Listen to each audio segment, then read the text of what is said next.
공부에는 왕도가 없다. 공부에는 순서가 없다. 나는 반드시 합격한다. 매일 저녁 귀간주한다. 편마비 환자 식사 보조 방법은 건강한 쪽으로 먹게 해준다 이거죠? 1. 마비된 쪽으로 음식을 쉽게 한다. 땡. 2. 한 번에 음식을 입안에 가득 넣어준다. 3. 불쾌감을 주는 처치는 식사 전에 실시한다. 4. 환자가 음식을 먹고 난 후 입안에 음식물이 남아있는지 확인한다. 5. 음식의 온도를 확인하기 위하여 환자에게 음식을 조금 먹어보게 한다. 정답은요? 4번. 환자가 음식을 먹고 난 후 입안에 음식물이 남아있는지 확인한다. 다 먹으면 입에 넣어준다 이거예요. 편마비 환자 혹시 기도로 막힐까봐. 마비된 쪽 아니죠. 건강한 쪽으로 먹게 한다. 한 번에 가득 넣어주지 않죠. 적당히 먹어야죠. 또 불쾌감을 주는 처치를 식사 전에 하면 밥맛이 떨어져서 밥을 못 먹어요. 밥 먹고 나서 한참 있다 하는 게 좋죠. 음식의 온도를 확인해서 그 온도 확인하는 거 어떻게 하는 거였죠? 어디다가 떨어뜨리는 거였지? 여러분 이거 저희 댓글로 좀 남겨주세요.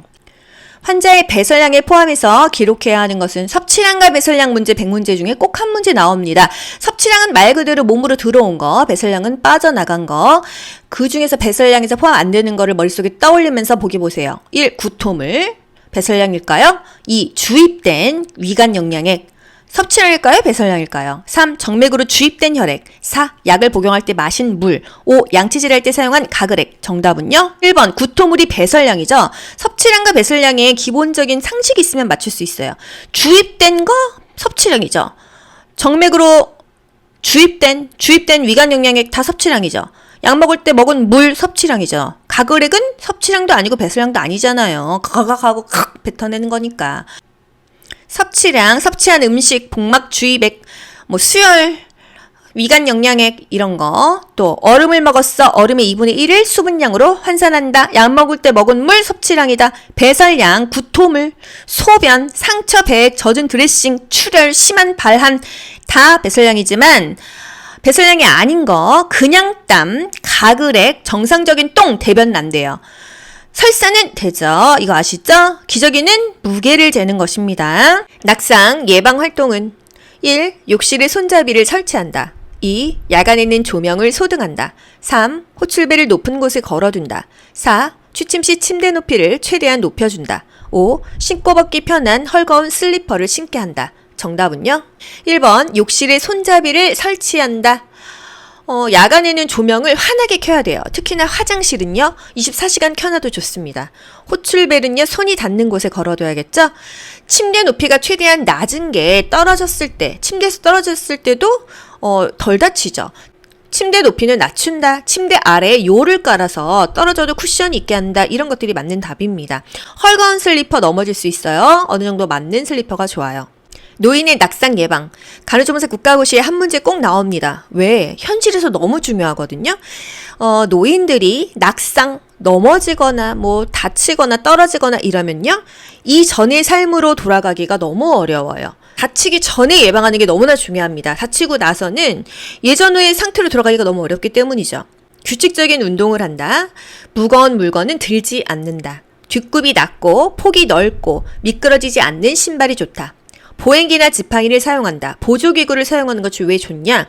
조심하게 되거든요. 앉거나 일어설 때 천천히 움직인다. 빨리빨리 움직이면요. 넘어질 수가 있어요. 실내 조명을 개선한다. 캄캄하면요. 젊은 사람도 안 보여요. 노인들은 더구나 이게 빛을 잘 못 받아요. 그래서 어둡게 보입니다. 조명이 그래서 환해야 돼요. 실내 장애물을 개선한다. 바닥에 뭐가 많이 있으면 걸립니다. 전선에도 걸리고요. 걸려 넘어져요. 바닥이 깨끗해야 돼요. 각이 진 곳에 보호패드를 댄다. 정말 머리 많이 부닥치더라고요.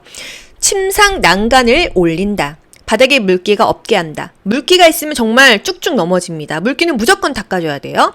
호출기는 손에 닿기 쉬운 곳에 둔다. 요즘에는 부모님 연세 드셨으면요. CCTV 필수예요. 욕실에 미끄럼 방지용 깔판을 깐다. 욕실에서 넘어져서 어깨 부러지시는 분 정말 많이 봤고요. 넘어지면 그냥 고관절, 골절 거의 옵니다. 낙상 너무 중요하죠. 배뇨 시간을 정해놓고 화장실을 간다. 이런 것들이 있습니다. 낙상은 진짜 중요해요. 여러분도 다치지 않게 하는 게 중요하고요. 한번 다치면 일단 회복이 너무 안 돼요. 특히나 나이 먹어서는 인대도 다치고 또 뼈가 붙으려면 거의 막 한 달, 두 달 누워있을 수 있거든요. 그 기간 동안 근육도 빠지죠? 그래서 뭐 콧줄 꽂고 결국은 상태가 안 좋아져서 요양원 가시고 이런 것들이 다 낙상 때문에 그렇게 상태가 나빠지는 거기 때문에 노인이든 젊은 사람이든 낙상을 조심해야 됩니다. 특히나 노인 환자는요, 회복이 더디기 때문에 또 이 낙상 이후에 이전의 삶의 진로는 돌아가기가 거의 어려워요. 그래서 무조건 예방하는 것이 좋습니다. 넘어지지 않으려면요, 규칙적인 운동에서 근육을 키워야 돼요. 치료적 의사소통 방법 중 반영이 나타난 대안은 반영이라는 뜻이 뭔지 생각해 보세요. 1. 모든 일이 잘 될 겁니다. 2. 그래서 어떻게 되었나요? 3. 부모님과의 관계는 어떻습니까? 4. 그런 일이 보통 있을 수는 있는 일인가요? 5. 다시 말해 그 사람이 많이 좋으신 모양이군요. 정답은요? 5번이요. 이 치료적 의사소통은 보통 수술하고 나서 이 환자와 뭐 보호자를 대할 때 우리가 이 의사소통 방법이에요. 반영은요, 대상자가 그 나타냈던 느낌이나 내용이나 그 용어를 다시 표현해서 말하는 것입니다. 다시 말해 그 사람이 많이 좋으신 모양이군요. 그럼 이 사람이 뭐라고 했겠어? 전 그 사람이 너무 좋아요. 이렇게 얘기했으니까 그 사람이 많이 좋으시구나. 이렇게 다시 표현하는 게 반영인 거예요. 아무 말도 안 하는 거 침묵이죠. 비판 없이 그대로 받아들이는 거 수용이죠. 적극적으로 듣는 거 경청. 이 정도가 되겠습니다. 이런 문제는 찍으세요. 근데 이제 반영은 그 사람이 표현했던 그 표현을 다시 내가 한번 하는 거, 그게 반영으로 보면 되겠습니다. 그래서 이 의사소통 문제가 변경해서 꼭 100문제 중에 한 문제는 나와요. 그래서 여러분이 많이 틀리시는데 이런 문제 있었어요. 정맥주사 바늘 삽입 직후 환자가 이렇게 말했어요. 너무 아파요 선생님. 다시는 제 방에 들어오지 마세요. 그러면은요, 지금 많이 아파서 화가 나신 것 같네요. 이렇게 대답을 하래요. 저는 그 사람을 이해할 수 없어요. 이러면은요, 어떤 부분이 이해할 수 없는지 말씀해 주시겠어요? 이렇게 하래요. 여성 환자의 단순 도뇨, 단순하게 소변 빼주는 것이다. 이렇게 기억하세요. 1. 심스츠이를 취하게 한다. 2. 도뇨관 끝에 수용성 윤활제를 바른다. 3. 도뇨관 삽입 시 복부에 힘을 주게 한다. 4. 도뇨관은 요도구로 18에서 20cm 정도 삽입한다. 5. 도뇨관 삽입 전 요도구, 소음순, 대음순 순서로 소독한다. 정답 2번입니다. 도뇨관 끝에 수용성 윤활제를 바른다. 1. 심스체위예요. 무릎을 올리는 배횡하이가 되겠죠. 도뇨관 삽입 시 복부에 힘을 주게 한다. 복부에 힘을 뺀다. 도뇨관은 요도구로 몇 cm 삽입한다? 18에서 20cm는 남성 회음부 길이잖아요. 여자는 5, 6cm, 남자는 18에서 20cm 정도 소변이 흘러나올 때까지 삽입한다 입니다. 남자가 거의 4배예요. 여자는 한 5cm, 또 남자는 한 20cm 정도 됩니다. 도뇨관 삽입 전 순서는요, 요도구 먼저 닦고, 대음순 닦고, 소음순 닦는데요. 솜은 각각 한 개씩, 대음순 하나, 소음순 하나 이런 식으로 닦아줍니다. 여자 회음부 소독 너무 중요하죠? 엄지와 검지로 대음순을 벌려 요도를 노출시킨다. 이런 표현도 국가고시에 나옵니다. 여자는 겸자를 이용해 소독솜을 쥐고 닦되 위에서 아래로, 요도에서 항문 쪽으로, 대음순에서 소음순으로 한 방향으로만 닦는다. 닦을 때마다 새 소독솜으로 바꿔서 사용한다. 그럼 생각해 보세요. 요도구 닦을 때 하나, 대음순 하나, 둘, 소음순 하나, 둘, 적어도 5개는 있어야 되겠죠? 요도구, 대음순, 소음순 순서로 소독한다. 요도구 맨 위에 1번이요. 그다음에 대음순 두 번째, 이게 밖에 이렇게 있는 거. 그다음에 안에 소음순 세 번째로 닦습니다. 남성 회음부 간호보조 활동은 1. 항문 주위를 제외하고 닦는다. 2. 쇠석이를 취하게 한다. 3. 젖은 수건으로 닦은 후 물기를 남겨둔다. 4. 치골 부위에서 음경 끝을 향해 나선형으로 닦는다. 5. 포경 수술을 하지 않은 경우 포피를 뒤집어 닦는다. 정답은요? 5번이죠? 많이 본 문제예요. 포경 수술을 안 했으면요, 그 포피, 껍데기를 뒤집어서까지 닦아주래요. 1. 항문 주위 제외하면 안 되죠? 항문도 닦아줘야 된다. 또 쇠석이, 절석이, 이건 여자가 산부인과 갔을 때 하는 자세죠. 남자 회음부 그냥 똑바로 앙하이로 누워있으면 되겠습니다. 젖은 수건 아니죠? 또 치골 부위에서 음경 끝, 귀음치항이라고 했어요. 귀도, 음경, 치골, 항문이 항상 맨 마지막에 닦는다. 중요한 거, 포경 수술 안 한 남자 포피를 뒤로 진후에 귀도 닦는다. 귀음치항, 귀두음경, 치골 항문순으로 닦는다. 체혈, 간호보조 활동은 체혈은요, 피를 뽑는 거예요. 1. 바늘을 제거한 부위를 문질러준다. 2. 체혈 전 팔을 심장 위치보다 높여준다. 3. 체혈 부위의 혈관 확장을 위해 냉찜질을 해준다. 4. 체혈된 혈액이 검체온기 벽으로 흘러가도록 한다. 5. 체혈된 혈액이 시약과 골고루 섞이도록 검체온기를 세게 흔든다. 정답은요? 4번. 체혈된 혈액이 검체온기의 벽으로 흘러들어가도록 한다. 가운데로 쭉 짜주는 게 아니에요. 탁탁 이렇게 벽으로 흘러가서 중앙으로 들어가게끔 체혈한 피를 모으는 것입니다.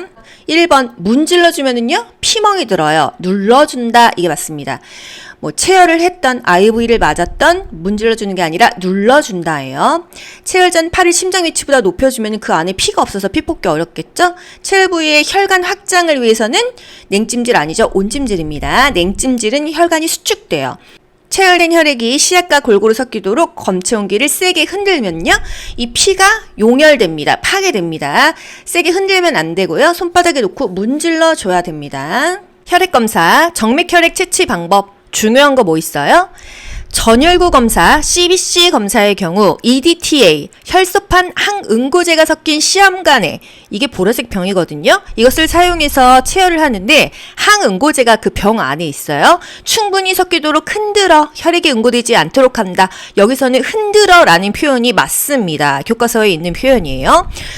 전혈구 검사의 경우에는 혈소판 항응고제가 그 보라색 병 안에 있기 때문에 이게 충분히 피랑 섞여야지 피가 굳지 않는다, 혈액이 응고되지 않는다, 항응고제가 충분히 섞이도록 흔들어라 이 얘긴데 이게 쉐킷쉐킷 흔들으라는 말이 아니고요. 손바닥에 그 병을 놓고 이렇게 비벼주는 거예요. 그래서 충분히 섞이라는 말이지 막 쉐킷쉐킷 흔들라는 말은 아니라는 것을 기억하세요. 그래서 흔들어는 아니지 무조건 이렇게 가는 거는 아니에요.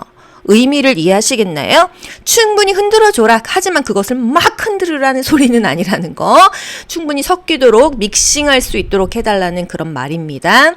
체혈된 혈액이 시약과 골고루 섞이도록 검체온기를 살살 돌려준다. 이 표현이 맞아요. 사실은 살살 돌려준다. 체혈, 검체온기 벽으로 흘러 들어가도록 하는 거예요. 또 바늘을 제거한 부위를 눌러주는 이유는 피멍을 방지하기 위해서라는 거. 아네로이드 혈압계로 성인의 위팔에서 혈압을 측정하는 방법은 옛날 혈압계요. 1. 팔을 심장 위치보다 높게 하여 혈압을 측정한다. 2. 커프와 연결된 고무관 부분을 위팔동맥 부위에 대고 커프를 감는다. 3. 커프와 팔 사이에 여유를 두지 않고 커프를 단단히 감는다.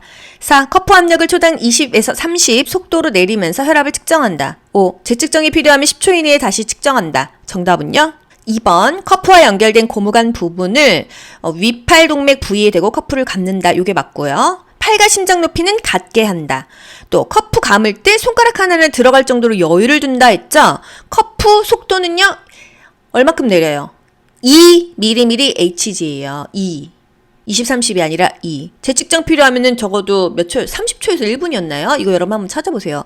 한참 있다가 재야 돼요. 이거는 금방 하면 안 된다. 혈압, 환자의 팔과 심장을 같은 높이로 놓는다. 혈압은 120에 80을 정상으로 보고요. 고혈압은 140에 90, 저혈압은 90에 60 정도로 봅니다. 상한 동맥의 제저, 혈압이 항상 정상 측정되려면 팔과 심장 높이가 같아야 돼요. 상한 동맥 팔꿈치에서 2에서 5cm 위에다가 감고요. 손가락 하나 정도의 여유를 두고 감고 이 커프의 폭 너비, 이 세로 길이는요. 12에서 14cm가 좋다. 심장보다 팔이 높으면 혈압이 내려가고요. 팔이 낮으면 혈압이 올라갑니다. 반비례예요. 팔이 높으면 혈압이 내려가고 팔이 낮으면 혈압이 올라간다. 그래서 심장과 팔 높이가 같아야 된다. 공부에는 왕도가 없다. 공부에는 순서가 없다. 나는 반드시 합격한다. 매일 저녁 귀간주한다.